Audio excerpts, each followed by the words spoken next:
Et bonjour tout le monde, bienvenue pour votre taroscope du mois de décembre. Alors, comme j'avais fait le mois dernier et ça m'avait bien plu, j'ai choisi le signe, mais je ne sais pas lequel c'est, pour pas être influencée. Voilà, et je pense que c'est pas plus mal comme ça. Donc je vais commencer par faire un tirage général, voilà, pour voir un petit peu votre état d'esprit, voir où vous en êtes là pour ce mois de décembre. Et en deuxième partie, je ferai un tirage sentimental bien complet. Et donc, je vais mettre sous la vidéo, je vais mettre le timing de la vidéo, comme ça, si vous voulez passer directement à la deuxième partie, parce que l'état général, tout va bien et vous n'avez pas besoin de réponse, et ben, vous pouvez y aller directement. Ok, et je découvrirai à la fin de la vidéo le signe que je suis en train de faire. Alors, j'ai déjà mélangé le jeu. Là, c'est vous en carte centrale. Vous êtes le point central. On va voir, je vais essayer de voir s'il y a un domaine qui est important pour vous ce mois-ci, quelque chose que vous devez savoir. Peut-être que vous aurez une réponse à une question, on ne sait jamais. Et vous commencez par le soleil. Eh bien écoutez, très belle carte. Le triomphe. Vous êtes en train de triompher sur une situation. Vous êtes en train de briller. Alors, dans un domaine qui vous passionne. Quelque chose qui vous tient vraiment à cœur, qui va vous amener quand même une certaine abondance financière. Je pense que ça pourrait être un projet professionnel, ça pourrait être un investissement aussi que vous avez fait, que vous êtes en train de faire, et là vous allez vous rendre compte que c'était la bonne chose à faire. Et en plus vous finissez avec le Joker qui annule. Ouh, parce que là dans le futur j'allais dire putain, quand même on n'est pas aussi bien que ça. Et pourtant, heureusement, vous avez la carte Joker qui atténue. Donc, même si c'est pas très positif, même s'il y a des moments où vous allez, ça parle surtout de solitude et d'isolement, un choix de carrière, un choix personnel que vous avez fait, qui vous coupe un petit peu du monde, voyez, qui met un peu des barrières entre vous et les gens. Peut-être que vous n'avez pas assez de temps à leur consacrer. Peut-être que vous n'êtes plus assez présent, vous vous sentez un petit peu plus seul, mais ne vous inquiétez pas, ça va pas durer longtemps. Ok. Parce que là, vous êtes quand même content de vous. Vous êtes content de vous et vous aspirez à la réussite et vous avez des opportunités. En plus, en fin de mois, vous avez une super opportunité pour avancer, pour évoluer sur votre chemin. Parce que là, à l'heure actuelle, vous vous sentez seul. Ok, là, c'est la situation actuelle. Vous faites quelque chose qui vous passionne dans la vie. Vous suivez votre instinct. Vous investissez dans un domaine important pour vous. Ça peut être professionnel ou une passion personnelle, quelque chose vraiment qui est primordial dans votre vie. Et le X, c'est que ça vous coupe un petit peu du monde. Ça vous éloigne un petit peu des gens que vous aimez. Vous vous sentez peut-être un petit peu seul, parfois inaccessible. L'impression que les gens, bah, du fait que vous soyez hyper occupé, ne s'intéressent peut-être pas assez à vous, à votre projet. Vous voyez, vous vous sentez un petit peu coupé du monde. Pourquoi? Parce que il y a peut-être que vous avez découvert le vrai visage de certaines personnes ou d'une personne. Parce que vous êtes en pleine ascension. Vous êtes en train d'évoluer. Alors, vous n'avez peut-être pas l'impression d'être au top, mais c'est l'image qu'on a de vous. Parce que vous voyez, on a autour de vous des personnes qui vous regardent et il y a une espèce de jalousie, d'envie, parce que vous, même si vous n'êtes pas peut-être la personne la plus riche sur Terre, vous appréciez ce que vous avez. Vous, vous appréciez votre réussite, les petites réussites de la vie, vos petits combats quotidiens ou un gros combat. Vous êtes vous acceptez, vous appréciez ce que vous avez maintenant.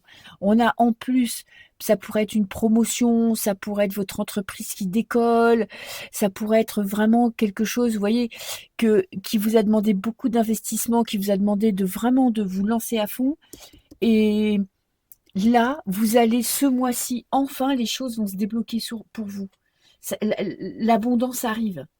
Et pourquoi vous en êtes là? Parce que vous avez surmonté beaucoup d'obstacles, vous avez fait preuve de ténacité, vous avez dû dépasser vos limites, vous ouvrir. Euh, exposer votre projet, vous lancer dans une aventure, vous mettre peut-être on va dire, vous exposer au public. Ça pourrait être monter par exemple une chaîne YouTube ou vous lancer dans un nouveau métier où on vous demande d'être vu, de faire des conférences, de vous battre pour un projet, de demander des crédits, d'avoir des entretiens. Vous voyez, il y a quelque chose vraiment pour vous qui vous a demandé beaucoup d'investissement, qui vous a demandé de vous dépasser, qui vous a demandé de croire en vous. Ça vous a peut-être un petit peu coupé du monde, mais vous allez vers la réussite. Et peut-être que c'est l'occasion de voir les personnes qui tiennent vraiment à vous, celles qui vous suivent malgré tout, celles qui comprennent que on n'est pas toujours être disponible pour les autres et qu'il y a des moments, on fait des choix personnels dans la vie qui nous demandent d'être un peu plus, d'être un peu plus éloigné d'eux, d'être moins investi dans leur vie. Il y a en ce moment, il y a encore des obstacles à surmonter, hein. Il y a encore c'est pas facile. Vous progressez, vous sentez que là, vous tenez le bon bout, que vous êtes sur le bon chemin, mais c'est pas toujours facile parce que la réussite peut faire mal à certaines personnes. Vous pouvez subir des petites remarques acerbes, des petits regards. Vous voyez, vous sentez qu'il y a des gens, ils sont pas forcément heureux pour vous. Du coup, peut-être que vous faites le choix de vous isoler un petit peu plus pour pouvoir apprécier votre réussite. Mais il y a quand même, vous vous dépassez. Et ce dépassement de soi vous apporte beaucoup de satisfaction personnelle. En plus, vous avez beaucoup de chance. Cet isolement, il est salutaire pour vous. Il n'est pas éternel. Il est peut-être voulu décider. Il ne sera pas non plus, vous ne serez pas totalement coupé du monde. Moi, j'ai l'impression que vous aurez moins de temps pour les autres, mais c'est la clé de la réussite. Et vous allez savoir démasquer, vous allez savoir voir qui n'est pas honnête avec vous, qui n'est pas content pour vous, qui peut-être vous freine dans la vie. Peut-être qu'il y a des personnes que vous estimez beaucoup et qui finalement vous rendent compte que elles ne sont pas là pour vous pousser, mais elles sont là pour vous retenir. Peut-être qu'il y a des mensonges que vous allez découvrir aussi, que vous allez mettre en lumière. Il y a quand même un mois où vous allez devoir continuer à vous battre, donc c'est pas forcément la réussite où vous n'avez plus rien à faire. Vous allez continuer à vous battre, mais vous n'allez pas lâcher l'affaire. Pas du tout. Et je pense que les personnes qui sont une ou des personnes qui sont mal intentionnées ne font pas partie de votre famille, mais plutôt d'un cercle restreint. Ça peut être le milieu professionnel ou amical, où il y a des choses qui vont se révéler ce mois-ci, hein. Il y a vraiment des choses que vous allez comprendre. Mais ça va vous permettre d'avancer. Donc c'est vraiment un mois de réussite, c'est un mois de dépassement de soi pour vous. Et si vous vous êtes investi dans un projet, si vous avez mis vraiment, vous vous êtes lancé corps et âme dans une aventure, ça va commencer à payer ses fruits. C'est pas la réussite totale parce qu'il y a des petites embûches, mais c'est des petites embûches sur votre chemin, mais vous allez vers la réussite. Là, je vais garder la carte, celle-là, voilà. Et donc tenez bon parce que vous allez voir que petit à petit, vous allez commencer à vous rendre compte de tous les progrès, de tout ce que vous avez à gagner, tout ce que vous avez gagné en maturité grâce à tout ce que vous avez fait là ces derniers temps. Ok, je ne sais plus si j'ai mélangé le jeu lors de mon dernier tirage. Donc je vais bien le mélanger. Et là je vais faire, alors tirage sentimental, je vais faire un nouveau format pour ce mois-ci où ça va être vous, je vais vous mettre vous et la personne en face. Donc ça peut être votre partenaire actuel, ça peut être une personne que vous avez dans la tête, ça peut être la personne qui arrive vers vous, ça peut être la personne que vous attendez, séparation et on ne sait pas ce qu'elle pense, on ne sait pas ce qu'elle veut. Donc voilà, c'est vraiment la personne en face de vous pour voir un petit peu vous, comment vous vous sentez dans cette relation ou non-relation ou ex-relation ou future relation. Voilà. Et on va... Ah putain, vous savez quoi? Vous savez ce qui me manque? C'est la musique. Je peux plus mettre de musique, sinon YouTube me lance des avertissements à gogo. Pourtant, je mets pas de la musique connue, je mets des petites musiques d'ambiance un petit peu pour détendre l'atmosphère. Et ben voilà, on n'a plus le droit d'écouter de musique sur YouTube. On n'a plus d'avoir des cartes où on voit pas grand-chose, mais qui pourraient... Par contre, on peut montrer, on peut dire des choses atroces et dégueulasses, et là, ça passe. J'ai pas trop compris comment l'algorithme sélectionnait ce qui était visible et pas visible, hein. Là, j'ai pas compris, hein, parce que des fois, je vois des vidéos hard, que ce soit sexuel, dans la violence, et à côté de ça, il y a une carte où on voit un demi-sein, vous pouvez être censuré. Donc, va chercher, va comprendre, je ne sais pas. Ok, alors, à la coupe, qu'est-ce que j'ai? J'ai le roi d'épée, ok. Vous allez prendre une décision. Vous allez trancher dans une situation. Et vous passez à l'action. Ok. Action, réaction. Je déteste cette phrase, mais elle est dite. Vous prenez une décision et vous la mettez en place. Voilà. Vous ne passez pas 3 plombes à tergiverser. Pas d'hésitation. Vous y allez là direct. Ok. Alors, qu'est-ce que j'ai? Je vais prendre les cartes comme ça, parce que comme ça va me permettre de... Ça, c'est vous, la personne en face. On a vos pensées. Ses pensées.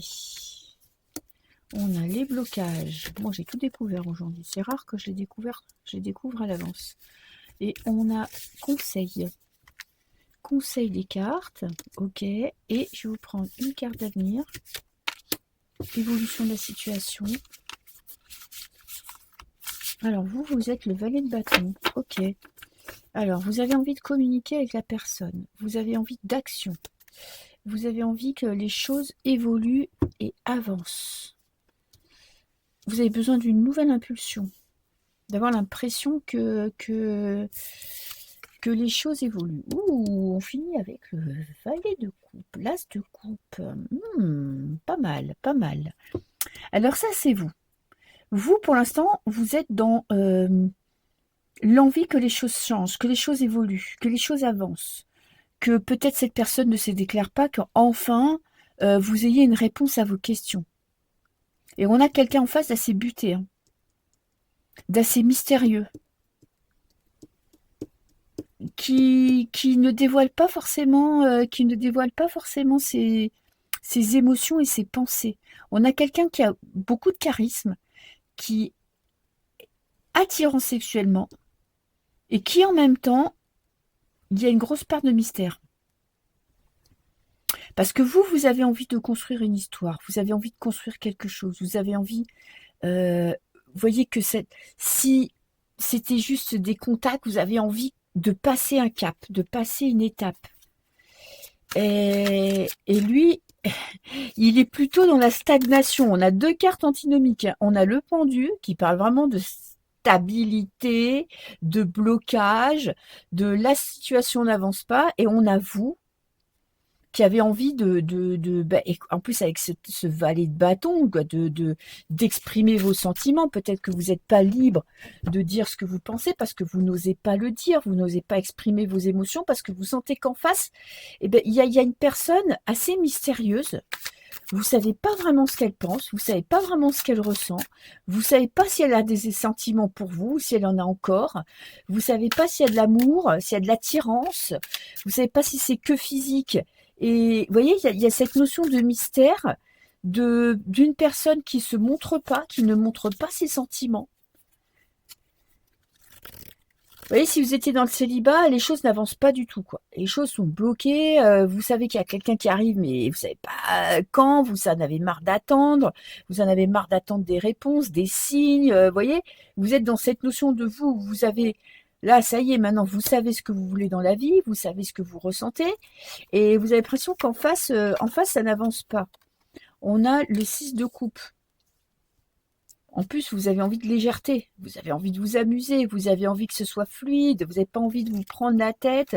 107 ans, ouais, on a quelqu'un de secret, hein. Alors, on a une personne très secrète, une personne qui ne dévoile pas ses sentiments, une personne qui ne prend pas d'initiative et qui, en plus, dans ses pensées, est bloquée et ne croit pas que cette histoire est possible. Alors, je ne dis pas qu'elle pense pas que vous êtes quelqu'un d'atteignable, mais pour elle, c'est impossible. Elle ne s'autorise pas à avoir des sentiments. Et vous, le blocage, c'est que vous n'allez pas. C'est quoi le seven? Le blocage, c'est que vous avez l'impression de stagner. Que peut-être ça fait longtemps que vous attendez que cette personne enfin arrive à vous inviter ou enfin essaye de communiquer avec vous ou enfin qu'elle fasse le premier pas ou enfin qu'il y ait une réconciliation. Et on a quelqu'un qui est plutôt dans le pessimisme, qui est plutôt dans la retenue, qui est plutôt mystérieuse et qui part, en fait, qui, même si elle avait des sentiments pour vous, même si elle avait envie de revenir, elle part perdante. Elle part vraiment dans... De toute façon, ça se fera pas. Je voulais en prendre une là pour le conseil. Valet d'épée. Faites preuve d'imagination. En fait, si vous voulez que les choses avancent, c'est vous qui allez devoir faire le premier pas. C'est vous qui allez devoir instaurer une pulsion, une impulsion. Parce qu'on a quelqu'un vraiment qui est bloqué, qui a peur de s'engager, pas forcément avec vous, mais qui a peur de faire le premier pas parce qu'elle part tout de suite perdante. Elle se dit que peut-être que il n'y aura pas de réconciliation parce que c'est pas possible. Peut-être qu'elle ne sait pas ce que vous ressentez. Du coup, elle se protège. Peut-être que pour elle, c'est de l'histoire ancienne. Peut-être que son passé, si c'est quelqu'un avec qui vous n'avez pas encore eu de lien, que son passé la bloque et qui a besoin de communiquer avec vous, mais qui va pas faire le premier pas pour communiquer avec vous. Donc, vous voyez un petit peu ce que je veux dire. Je voudrais en savoir un petit peu plus sur ses pensées à la personne en face. On a le 10 de bâton. On a quelqu'un qui travaille beaucoup, qui est très investi dans son travail ou dans sa famille, enfin qui a beaucoup de responsabilités et qui s'accorde peut-être pas le choix, le droit de penser à l'amour, qui a peut-être vécu aussi des histoires un petit peu dégueulasses et qui du coup n'a pas envie de revivre ça. Et vous, qu'est-ce que j'ai? J'ai le roi d'épée 2 fois, hein, le roi d'épée. Vous savez exactement ce que vous voulez. En fait, vous êtes sûr, vous savez. Peut-être que vous avez peur d'y penser, hein. Peut-être que vous dites que c'est trop beau, que vous faites un film, euh, mais vous savez que au fond de vous, vous savez que vous avez raison. Vous savez que c'est cette personne et pas quelqu'un d'autre. Et je vois pas de dépendance affective ou de quelque chose qui est malsain. C'est vraiment parce que le roi d'épée, il a les idées claires. Le roi d'épée, il sait ce qu'il veut. Il sait où il va. Et vous êtes déjà créé un futur, quoi. Vous êtes déjà en train d'avoir envie d'avancer, de créer, d'évoluer, de partager. Et il y a peut-être eu des amorces, parce que le 8 d'épée parle quand même, le 8 de denier, on est dans la progression. Il y a peut-être eu une amorce de sentiments, de rencontres, d'échanges, et puis paf, plus rien. Et c'est peut-être pour ça aussi que vous vous êtes un petit peu désarçonné, mais faites preuve d'imagination, de créativité, essayez d'être assez malin ou maline pour provoquer des rencontres. Parce qu'en évolution, on a quand même cette as de coupe qui parle d'émotions, de sentiments qui grandissent, du cœur qui s'ouvre, vous voyez, d'un débordement d'émotions. Alors pourquoi j'ai cette as de coupe? Parce qu'on a le 9 de bâton. On a quand même beaucoup d'obstacles qui sont mis sur votre route.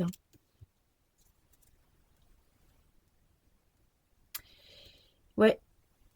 En fait, vous avez l'impression que des fois les choses avancent et qu'après, eh ben, ça retombe, quoi. Et on a le 3 d'épée, la trahison. Ok. Alors ça, c'est pas vraiment la carte que je vous souhaiterais d'avoir dans un futur, hein. C'est vraiment la carte de... Il y a des bâtons qui sont mis sur la route, il y a des embûches. Il y a peut-être des personnes qui pourraient créer des problèmes, ça pourrait être des trahisons, ça pourrait être cette personne où vous avez l'impression qu'elle n'est pas honnête. En fait, vous allez peut-être avoir envie de déclarer vos sentiments, d'essayer de montrer ce que vous ressentez. Et on a une personne qui répondra pas, qui va pas être réactive. Et on a l'as de bâton. Il y a des hauts et des bas, hein, je vais pas vous mentir. Il y a vraiment cette notion où vous avez l'impression de vous battre contre un moulin à vent, de pédaler dans la semoule. Vous, votre cœur déborde. Moi, j'ai l'impression qu'on a vraiment une personne en face qui ne se dévoile pas, qui ne montre pas ses sentiments, qui est assez négative pour le moment sur l'amour et donc qui n'est pas prête à s'investir dans une relation. Alors, est-ce qu'il faut faire preuve de patience? Parce que on a deux as quand même. Et on a l'as de bâton, qui parle quand même d'émotion, et on a l'as de coupe. En fait, il faudrait, vous, si vous voulez que la situation se débloque, c'est vous qui devez prendre les devants. C'est vous qui devez lui montrer que vous êtes une personne de valeur. Parce que je crois que c'est ça qu'elle cherche. Elle cherche vraiment quelqu'un de rationnel, de stable, de droit, d'honnête. Vous voyez, quelqu'un qui n'est pas dans... Il a peur de la trahison, cette personne. Elle a peur d'être trompée. Je pense qu'elle a déjà vécu des trahisons par le passé. Et elle a vraiment peur de revivre ça. Et donc, elle a besoin, pour s'engager avec une personne, d'avoir une confiance totale, de voir que la personne en face d'elle est vraiment fiable.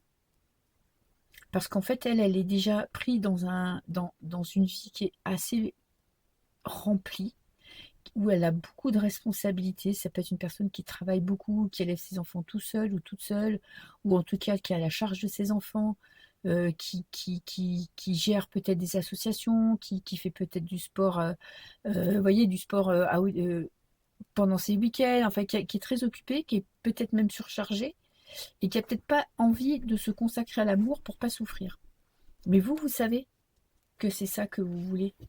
Et en face, je vais prendre une carte là quand même. On a la roue de fortune. Ouais. Ouais. En fait, cette personne, elle attend que les choses se débloquent. Alors, soit c'est vous qui allez mettre un petit peu votre petit grain de sel pour que ça se débloque, mais c'est pas elle qui fera le premier pas. Parce que déjà, elle n'en a pas le temps, elle n'en a pas envie, elle n'en a pas le courage. Elle a un passé qui est assez compliqué, qui, je pense qu'elle n'a pas vraiment confiance en l'amour. Il y a vraiment des trahisons qui planent et elle a besoin peut-être qu'on lui prouve, que vous lui prouviez que vous êtes cette personne et que vous êtes quelqu'un de confiance et de valeur. Voilà, écoutez, bon courage, hein. Essayez de tenter votre chance, on ne sait jamais, ça va pas être facile, hein. Mais voilà, on peut toujours espérer. Et puis, écoutez, je vous souhaite un très beau mois de décembre, des bonnes fêtes de Noël. Et moi, je vous dis à très bientôt. Ciao, ciao.